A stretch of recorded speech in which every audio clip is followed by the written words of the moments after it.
போன வீடியோல பெண்குயினுக்கும் ஒரு தாத்தாக்கும் எப்படி ஒரு ரிலேஷன்ஷிப்பு, எப்படி ஒரு பாண்டு, எப்படி ஒரு கேர்ன்றதை பார்த்திருந்தோம். அந்த வீடியோலயே சொல்லியிருந்தோம்.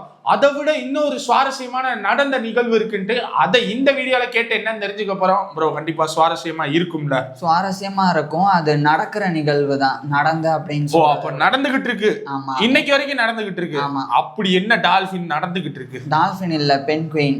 அது என்னன்னா ராணுவ பொறுப்புல ஒரு பென்குயின் இருக்கு. சரி, அது என்னன்னா இப்ப பென்குயின்கள்ல மொத்தம் 18 இனம் இருக்கு. அதுல கிங் பென்குயின் அப்படின்னு சொல்லி ஒரு தனி இனம் இருக்கு. அந்த இனத்தை சேர்ந்த ஒரு பென்குயின் தான் மேஜர் ஜெனரல் அப்படின்ற ஒரு போஸ்ட்ல இருக்குது. இப்ப என்னது மிலிட்டரியில இதுக்கு ஒரு போஸ்டிங்கா?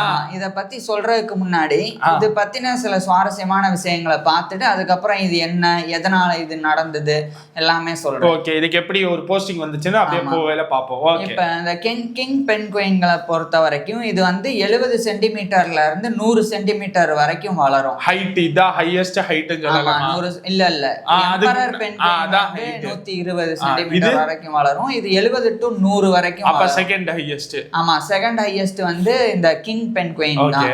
இப்ப இந்த கிங் பென்குயின்களை பொறுத்த வரைக்கும் இந்த கல்லு மாத்திக்கிட்டு எல்லாம் ப்ரப்போஸ் பண்ணாரு. அதுக்கு மாறா இது ப்ரப்போஸ் பண்ணக்கூடிய விதம் சுவாரஸ்யமா இருக்கும். ஃபர்ஸ்ட் தலையை தூக்கி ஆண் பென்குயின் கத்தும். அது கத்தும் அப்படின்னு சொல்றத விட பாட்டு பாடும்.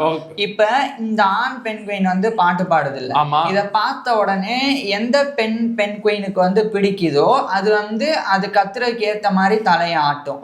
இப்படி தலையை ஆட்டுனதுக்கு அப்புறம் ரெண்டுமே சேர்ந்து லைட்டா டான்ஸ் ஆடிட்டு டூயட் பாடுற மாதிரி ஒன்னா சேர்ந்து நடக்கும். இப்படி ஒரு பென்குயினை எப்படி மிலிட்டரியில சேர்த்தாங்க? ஆமா, இப்படி ஒரு பென்குயினை எப்படி சேர்த்தாங்கன்றத சொல்றேன். அதுக்கு முன்னாடி இந்த மாதிரி நடந்து அதுக்கப்புறம் தான் இனச்சேர்க்கையில ஈடுபடும். இப்ப இதுல இன்னொரு சுவாரஸ்யம் என்னன்னா, இந்த பென்குயின்கள் சப் அட்லாண்டிக் ஐலாண்ட்ஸ்ல தான் வாழும். சப் அண்டார்டிக் ஐலாண்ட்ஸ், அதாவது அண்டார்டிகாவுடைய வடக்குல இருக்கக்கூடிய குட்டி குட்டி தீவுகள். குறிப்பா குரோசட் ஐலாண்ட்ஸ் அப்படின்னு இருக்கு. அதுக்கப்புறம் கெர்குலன், அதே மாதிரி சவுத் ஜார்ஜியா, இது போன்ற ஐலாண்ட்ஸ்ல வாழும். ஆனா ஐலாண்ட்ல தான் இருக்கும் இந்த பென்குயின். ஆமா, இந்த பென்குயின்கள் குறிப்பா அந்த குரோசட் ஐலாண்ட்ஸ் அங்கதான் லட்சக்கணக்குல இருக்கு இந்த கிங் பென்குயின்ஸ். இது என்ன பண்ணும்னா, ஒரு முட்டை போட்ட உடனே பென்குயின் கடலுக்கு போயிரும் உணவு தேடி. ஆண் பென்குயின் கூடு கட்டி எல்லாம் அந்த முட்டையை பாதுகாக்காது. அதுக்கு மாறா இதுதான் அதோடைய காலன்னா அதுக்கு மேல வச்சுக்கிட்டு அதை பாதுகாக்கும். 6ல இருந்து 18 நாள் வரைக்கும் வெயிட் பண்ணும் அது போயிட்டு வர்றதுக்கு. அடுத்து இது போய் சாப்பிட்டு வரும். 18 நாள்ல வந்துடும். ஆமா, ஏன்னா இங்க கடல் கொஞ்சம் பக்கத்துல இருக்கு. அதனால எம்பரர் பென்குயினுக்கு தான் மாச கணக்குல ஆகும், ரொம்ப தூரம் போற மாதிரி இருக்கும். இது கம்மி தான். இந்த மாதிரி பண்ணும். இப்பேற்பட்ட இந்த பென்குயினை எப்படி ஒரு போஸ்டுக்கு வர்றதுக்கு இதுவா இருந்துச்சுன்றத சொல்றேன். இதுலயே எனக்கு ஒரு டவுட். இது பென்குயின் தான், இதுக்கு கிங் பென்குயின் எப்படி பேர் வந்துச்சு? எப்படி பேர் வந்துச்சுன்னா, முதல்ல இந்த பென்குயின் தான் பெருசா இருக்கும்னு நினைச்சாங்க ஆராய்ச்சியாளர்கள் மற்ற பென்குயின்களை கம்பேர் பண்ணும்போது. அப்ப இருக்கிறதுல இது பெருசா இருக்குன்னு சொல்லி இதுக்கு கிங் பென்குயின் அப்படின்னு பேர் வச்சுட்டாங்க. ஆனா அதுக்கப்புறம் தான் தெரிஞ்சது இதை விட இன்னும் பெருசா அண்டார்டிகாவினுடைய குளிர தாங்கக்கூடிய அந்த எம்பரர் பென்குயின்ஸ் இருக்கு. அதுக்கப்புறம் அப்ப கிங்கை விட பெருசு, அரசரை விட பெருசு பேரரசர். அதனால அதுக்கு எம்பரர் பென்குயின் அப்படின்னு சொல்லி பேர் வச்சுட்டாங்க. அதுக்கப்புறம் அதை கண்டுபிடிச்சனால இந்த கிங் பென்குயின்ஸ் கிட்டத்தட்ட -2 டிகிரி குளிர கூட தாங்கும். அதிகபட்சம் 8 டிகிரி வெப்பநிலைய அந்த இடத்துல தாங்கும். அந்த அளவுக்கு ஸ்கின் அவ்வளவு திக்னஸா இருக்கும். ஆனா எம்பரர் பென்குயின்லாம் நீங்க -60 டிகிரி தாங்கும் கடும் குளிர உறைபனிய. ஆமா, எம்பரர்னு ஆயி போச்சு. அப்புறம் என்ன இத கூட தாங்கலைன்னா எப்படி எம்பரர்னு பேர் வாங்க முடியும்? இப்போ இந்த கிங் பென்குயின் எப்படி மேஜர் ஜெனரல் போஸ்டுக்கு பார்க்கலாம். இது 100 ஆண்டுகால வரலாறு. 1913ஆம் ஆண்டுல கிறிஸ்டியான் சால்வேன் அப்படின்னு சொல்லி ஒரு கம்பெனி இருந்தது. அது 2007 வரைக்கும் இருந்துச்சு. இது என்ன கம்பெனினா, திமிங்கலங்களை தேடி வேட்டையாடி அதுல இருந்து எண்ணெய் தயாரிக்கக்கூடிய ஒரு நிறுவனம். திமிங்கல எண்ணெய். இது டிரான்ஸ்போர்ட்டிங் கம்பெனியாவும் இருந்தது, லாஜிஸ்டிக்ஸ வேற இடத்துக்கு கொண்டு போற கம்பெனியாவும் மாறிச்சுன்னு வைங்க. இப்போ இந்த கம்பெனி நார்வேயை சேர்ந்தது. ஆனா அவங்க வந்து ஸ்காட்லாண்டோடைய எடன்பரால இருக்கிற லீத் அப்படின்ற ஒரு இடத்துல வந்து ஹெட் குவார்டர்ஸை வச்சு நடத்தி வந்தாங்க. இப்ப ஸ்காட்லாண்டுக்கும் நார்வேக்கும் நட்பு ரீதியா ஏதாவது இருக்கணும்னு சொல்லி அந்த கம்பெனி தரப்புல நினைச்சாங்க. அப்படி நினைக்கும் போது அவங்க என்ன பண்ணாங்கன்னா இந்த இவங்க போறது வந்து எப்பவுமே இந்த அண்டார்டிகாவுடைய வடக்கு பகுதி தான். ஸோ அங்க போய் தான் திமிங்கலங்கள் வேட்டையாடுறது, மற்ற உயிரினங்களை பிடிச்சிட்டு வர்றது மாதிரி பண்ணாங்க. அப்படி பண்ணும்போது சில விலங்குகளையும் அவங்க வந்து பிடிச்சாங்க. அதே சமயம் 3 பெண் குயின்களை வந்து 1913 பிடிச்சிட்டு அதை கொண்டு வந்தாங்க. ஏன் கொண்டு வந்தாங்கன்னா கரெக்டா அந்த 1913ஆம் ஆண்டு நடுப்பகுதியில தான் அந்த ஸ்காட்லாண்ட்ல இருக்கிற எடன்பரா ஜூ அப்படின்னு சொல்லி ஒரு உயிரியல் பூங்கா ஆரம்பிச்சாங்க. அப்ப இத மார்க்கெட்டிங் பண்றதுக்கா பெண்குயினை மார்க்கெட்டிங் இல்ல, அவங்களுக்கு வந்து பரிசளிக்கிறதுக்காக. அது அப்ப வந்து ஸ்காட்டிஷ் நேஷனல் பார்க் அப்படின்னு சொல்லி இருந்தது. அந்த ஒரு உயிரியல் பூங்காவுக்கு இது வந்து கொடுக்கறதுக்காக கொண்டு வந்து அந்த டொனேஷன் மாதிரி சில பேர் வந்து பூங்காவுடைய வளர்ச்சிக்கு பணம் கொடுப்பாங்க. அந்த மாதிரி இவங்க நிதி உதவியும் செஞ்சாங்க. அதே சமயம் சில உயிரினங்களை கொடுத்தாங்க. அதுல 3 பெண் குயின்களையும் கொடுத்தாங்க.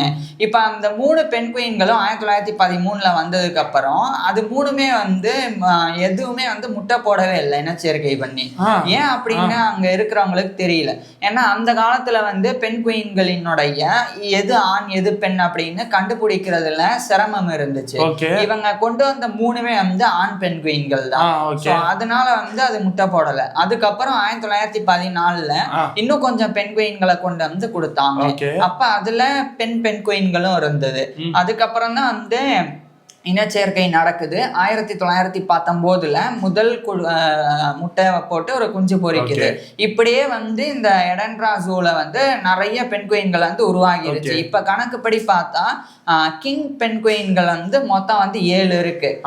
ஜென் 2 வகை வந்து கிட்டத்தட்ட 100கணக்கான பெண் குயின்கள் வந்து ஜென் 2ல இருக்கு. அதுக்கப்புறம் நார்தன் ராக்காப்பர் அப்படின்னு இன்னொரு இனம் இருக்கு. சோ இதுல பொதுவா இந்த கிங் பெண் குயின் இதுக்கு தானே கிங்னு பேர் இருக்கு. இப்ப என்ன நடக்குதுன்னா 1972ஆம் ஆண்டு ஒரு மிலிட்டரி டாட்டூ அப்படின்னு சொல்லி ஒரு நிகழ்ச்சி ஒண்ணு வந்து நடந்தது ஸ்காட்லாண்ட்ல. அப்ப அதுல கலந்துக்கிறதுக்கு நார்வே நாட்டை சேர்ந்த கிங்ஸ் கார்டு வந்து வந்தாங்க. கிங்ஸ் கார்டுன்னா அரசருக்கு பாதுகாப்பா இருக்கக்கூடிய ராணுவ பாதுகாவலர்கள். ஸோ அவங்க வந்து அங்க வந்து 1972 கலந்துக்கிறாங்க. இப்படி கலந்துக்கும் போது அந்த கிங்ஸ் கார்டுல இருந்த ஒரு அதிகாரியான நீல் செகிலியன் அவர் வந்து இந்த பெண் குயின்களை பார்த்து அதனுடைய பாரம்பரியத்தை தெரிஞ்சுக்கிறாங்க. இந்த மாதிரி நார்வே நாட்டை சேர்ந்த ஒரு நிறுவனம் தான் இதுக்கு வந்து பரிசளிச்சிருக்கு அப்படின்னு. அதனால அதை வந்து தத்தெடுக்கிறாரு அந்த நீல் செகிலியன் அப்படின்ற அதிகாரி வந்து ஒரே ஒரு பெண் குயினை வந்து அதுல இருந்து ஒரு கிங் பெண் குயினை வந்து தத்தெடுக்கிறாங்க. தத்தெடுத்த உடனே அதுக்கு வந்து பேர் சூட்டணும். என்ன பேர் சூட்டலாம் அப்படின்னா அந்த நீல் செகிலியனுடைய ஃபர்ஸ்ட் நேமான நீல்ஸ், அதுவும் அப்போதைய அந்த நார்வேவுடைய மன்னராக இருந்த ஓலவ் த 5th அவருடைய பேர்ல இருக்கக்கூடிய ஓலவ், இதை ரெண்டையும் சேர்த்து நீல்ஸ் ஓலவ் அப்படின்னு அந்த கிங் பெண் குயினுக்கு வந்து பேர் சூட்டினாங்க. சூட்டி தத்தெடுத்துட்டாங்க. தத்தெடுத்தது மட்டும் இல்லாம அதுக்கு ஒரு பதவி கொடுக்கணும் அப்படின்னு சொல்லி லான்ஸ் கார்பரல் அப்படின்ற ஒரு பதவி, இராணுவத்தில் இருக்கக்கூடிய ஒரு பதவி, அது 1972 இந்த ஒரு பெண் குயினுக்கு வந்து கொடுக்குறாங்க. அதுக்கப்புறத்துல இருந்து அந்த லான்ஸ் கார்பரலுக்கு என்ன மாதிரி உணவு கொடுக்கணும், அதுக்கப்புறம் அதை எப்படி பார்த்துக்கணும், அதுக்கு தேவையான மருத்துவ சிகிச்சை அப்படின்னு எல்லாத்தையுமே இந்த கிங்ஸ் கார்டு தான் வந்து பார்த்துக்கும். ஏன்னா தத்தெடுத்தனால. ஸோ அந்த மாதிரி நடக்க ஆரம்பிக்குது. அதுக்கப்புறம் 1980களில் இதுக்கு பதவி உயர்வு வேற கொடுக்குறாங்க. லான்ஸ் கார்பரல்ல இருந்து கார்பரல் அப்படின்ற பதவி 1982 கிடைக்குது. அதுக்கப்புறம் 1987 சர்ஜாண்ட் அப்படின்ற பதவி உயர்வு கிடைக்குது. அதுக்குள்ள என்ன நடக்குதுன்னா அந்த கிங் பெண் குயின் இருக்குல்ல இறந்து போயிருது. அது இறந்து போனதுக்கு அப்புறம் அதனுடைய இன்னொரு அதனுடைய வாரிசு இருக்கும்ல. இப்ப எப்படி மன்னர்கள் வந்து Charles the first, Charles the second அப்படின்னு அவருடைய மகன்களுக்கு அடுத்தடுத்து அந்த ஃபர்ஸ்ட் செகண்ட்னு பேர் வரும். அது மாதிரி இந்த கிங் பெண் குயினோட பேர் நீல்ஸ் ஓலாவ் தானே. அதனால இது இறந்ததுக்கு அப்புறம் வந்த அதனுடைய வாரிசுக்கு வந்து நீல்ஸ் ஓலாவ் 2 அப்படின்னு சொல்லி பேர் வச்சாங்க. அதுக்கப்புறம் அதுக்கு 1993ஆம் ஆண்டு ரெஜிமெண்டல் சர்ஜன் மேஜர் அப்படின்ற பதவி உயர்வை கொடுத்தாங்க. அதுக்கப்புறம் 2001ஆம் ஆண்டு இன்னொரு பதவி கிடைக்குது. அது வந்து ஆனரி ரெஜிமெண்டல் சர்ஜன் மேஜர் அப்படின்னு. இப்ப என்ன நடக்குதுன்னா இதுவும் இறந்து போகுது. இது இறந்து போனோடனே நீல்ஸ் ஓலாவ் 3 அப்படின்னு சொல்லி இன்னொரு கிங் பென்குயினை வந்து அதாவது அதனுடைய வாரிசை வந்து இதே மாதிரி அடுத்த ஜெனரேஷன்ஸ்க்கு அடுத்த வேலைகள் பொறுப்புகளை கொடுத்துட்டு இருக்காங்க. ஒரு முக்கியமான விஷயம் என்னன்னா 2005ஆம் ஆண்டு கர்னல் இன் சீஃப் அப்படின்ற உயர்ந்த பதவி கொடுத்தாங்க.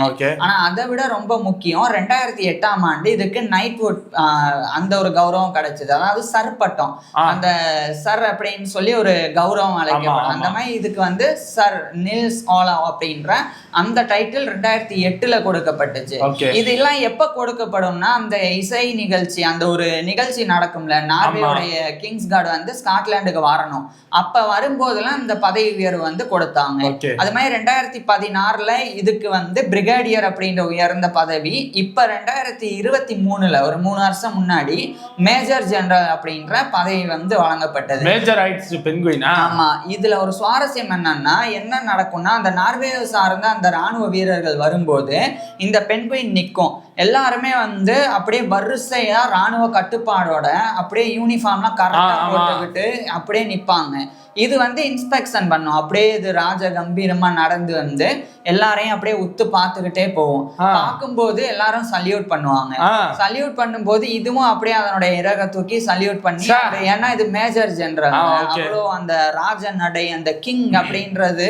இன்னொரு அர்த்தம் என்னன்னா இது நடக்கிறதே மற்ற பென்குயின்களை விட கொஞ்சம் கம்பீரமா இருக்கும். ஆமா, அதனால இது வந்து அப்படியே நடக்கும்போது மற்ற ராணுவ வீரர்கள்லாம் அப்படியே சல்யூட் பண்றது, இதுக்கு பயங்கர மரியாதை கொடுக்கிறது. ஒரு உண்மையிலே ஒரு மேஜர் ஜெனரலுக்கு என்ன மரியாதை கிடைக்கும், அந்த முழு மரியாதையும் இந்த பென்குயினுக்கு வந்து வழங்கப்படும். சரி, இது மிலிட்டரியில இருக்கையில மிலிட்டரியில ஏதாச்சும் வேலை கீழே பார்த்திருக்கா? கன் எடுத்து இது சுட்டுச்சா? ஏன்னா சல்யூட்லாம் அடிக்குது, ஒரு கன் எடுத்து ஏதாச்சும் பண்ணி? நல்ல ஒரு கேள்விதான். ஆனா இது என்னன்னா இது ஒரு கௌரவ பதவி தான்.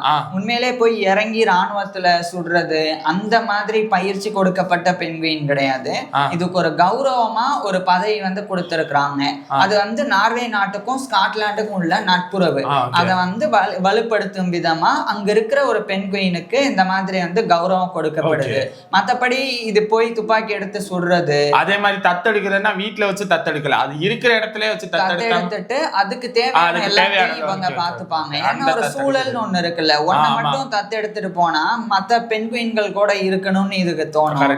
இனச்சேர்க்கை பண்ணணும்னா என்ன பண்ணணும், அந்த மாதிரி பிரச்சனை வரும். அதனால இந்த மாதிரி பண்ணாங்க. ஸோ மொத்தமா இப்ப 7 இருக்கு. அந்த 7 கிங் பென்குயின்ஸ்ல ஒரு பென்குயின் தான் இந்த நில்ஸ் ஓலாவ். அவரு தான் வந்து இப்ப சர் நில்ஸ் ஓலாவ் அழைக்கப்படுறாங்க. அப்ப அவர் மேஜர் ஜெனரல் வேற, அதுக்கப்புறம் லெப்டினன்ட் ஜெனரல், அதுக்கப்புறம் ஃபீல்ட் மார்ஷல்னா நிறைய பொறுப்பு இருக்கு. அதெல்லாம் கொடுக்கப்படுமான்றது தெரியல.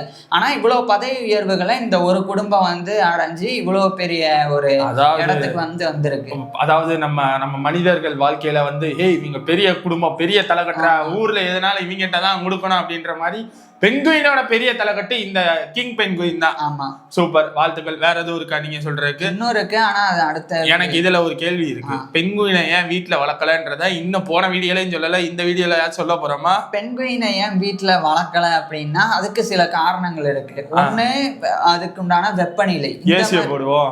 ஏசிய போடுவோம். சரி, அதுக்கு தேவையான உணவு டெய்லி மீன் வாங்கி போடுவோம். டெய்லி மீன் வாங்கி போடுவோம். அதுக்கப்புறம் வந்து அதை இனச்சேர்க்கை பண்றதுக்கு பென்குயினை வாங்குவோம். அதே மாதிரி அது கூட்டமா தான் வாழும். பென்குயின் கூட்டமா வாழுமா? சரி, இதுல லாக் ஆயிட்டோமா? சரி, ஓகே. பென்குயினை சுத்தி இருக்கிற மாதிரி அதாவது டைல்ஸ் கீல்ஸ் ஒட்டி நல்லா போட்டோ குரூப்பா இருக்கிற மாதிரி அது ஏமாறாது. ஏன்னா அது கொஞ்சம் புத்திசாலித்தனம் அதுக்கும் இருக்கு. அதனாலதான் மத்தவங்க சல்யூட் பண்ணணும்னு தெரியுது. இன்ஸ்பெக்ஷன் பண்ணும்போது அப்படியே மூஞ்சிய உத்து பார்த்துட்டே நடக்கும், எல்லாரையும் பார்த்துட்டு. அப்படியே ஒரு மேஜர் ஜெனரல். சரிங்க, அது கிங் பென்குயினுக்கு ஓகேங்க. ஒரு எம்பரரோ இல்ல இந்த வேற ஏதாச்சும் எம்பரர்லாம் நீங்க வளர்த்துருவீங்களா? 120 சென்டிமீட்டர் 4 அடி இருக்கும், உங்க வயிற்றுக்கு மேல இருக்கு. நான் வளர்ப்போங்க, 4 அடி தானங்க இருக்கு, வளர்ப்போம். ஏதாச்சும் வழியில இருந்தா அதுக்கு நிறைய செலவாகும். உங்களால வளர்க்க முடியும் அப்படின்னா -60 டிகிரி அதுக்கு தேவை குளிர். 10 ஏசி வாங்கி மாட்டேன். முடியும் நினைச்சா முடியாது. யாருக்காச்சும் வீட்டுல பென்குயின் வளர்க்கணும், இல்ல யாராச்சும் வீட்டுல பென்குயின் வளர்த்துக்கிட்டு இருந்தீங்கன்னா அவன் வந்து கீழே கமெண்ட் பண்ணுங்க. நான் வந்து கமெண்ட்ல யாரும் சொல்ற அளவுக்குலாம் யாரும் அந்த பென்குயின்லாம் வாங்கி வளர்த்துருக்க மாட்டாங்க. இருக்கு, நான் நம்புறேன், யாராச்சும் நம்புவாங்க. அதே மாதிரி இன்னும் பென்குயின்ல ஒரு சுவாரஸ்யம் இருக்கு. அதாவது பென்குயின்ல இவ்வளவு சுவாரஸ்யம் இருக்குன்றதுனாலதான் வீடியோஸ் இருக்கு. இதுக்கு முந்தின வீடியோஸ்லயும் கண்டிப்பா சுவாரஸ்யமான விஷயங்கள் இருக்கு. பார்க்காதவங்க போய் பார்த்துக்கோங்க. அடுத்த வீடியோல கண்டிப்பா அதுல ஏதாச்சும் ஒரு ஹிண்ட் ஏதாச்சும் கொடுக்கலாமா? இது சமீபத்துல தொலைஞ்சு போய் தனியா சுத்தின ஒரு பெண். அந்த மலையில தனியா நடந்து போச்சுல. கரெக்ட். அந்த கதை வந்து பாதி பேத்துக்கு தெரிஞ்சிருக்கும். தெரிஞ்சவங்க கீழே கமெண்ட் பண்ணுங்க, தெரியாதவங்க கண்டிப்பா வெயிட் பண்ணி பாருங்க. அடுத்த வீடியோல வந்து பாக்குறோம். தேங்க்யூ. பட் நான் கண்டிப்பா பெண்குயின் வளர்ப்பேன், சத்தியம்.